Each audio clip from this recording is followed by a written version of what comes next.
Hello mga katsamis, magandang araw. Dito na naman kami sa kainan ng aking bunsuan.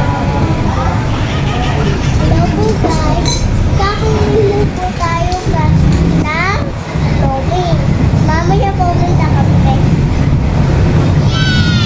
So hindi nga na naman papatalo ang aking bunsuan sa pagbablog.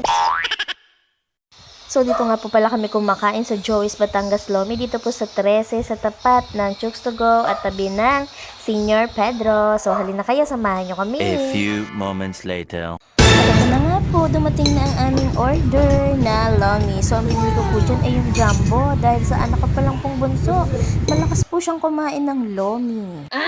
So ito na nga ho at bibigyan ko na yung anak ko ng gusto niya kasi gustong-gusto na niya kumain. Masarap po kasi ito kapag mainit pa. So ayun na nga, sisimulan na natin kumain.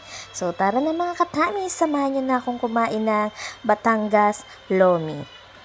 So alam niyo na, pag Batangas Lomi, ang sausawan niyan ay sibuyas, kalamansi na may sile, nalalagyan mo ng toyo. O di ba, pak na pak, ang sarap! Talagang bumabalik-balik ako dito sa Lomihan na to kasi ang sarap po ng kanilang Lomi talaga. Parang nasa Batangas ka na, kahit nandito ka lang naman sa Cavite. Oh, So yeah. sa mga gusto mag-Lomi dyan, dayo na rin kayo dito sa Diyos Lomihan.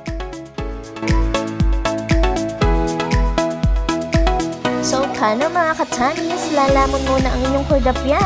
So kung gusto nyo na rin mag-Lomi, halina kayo at samahan nyo ako mag-Lomi.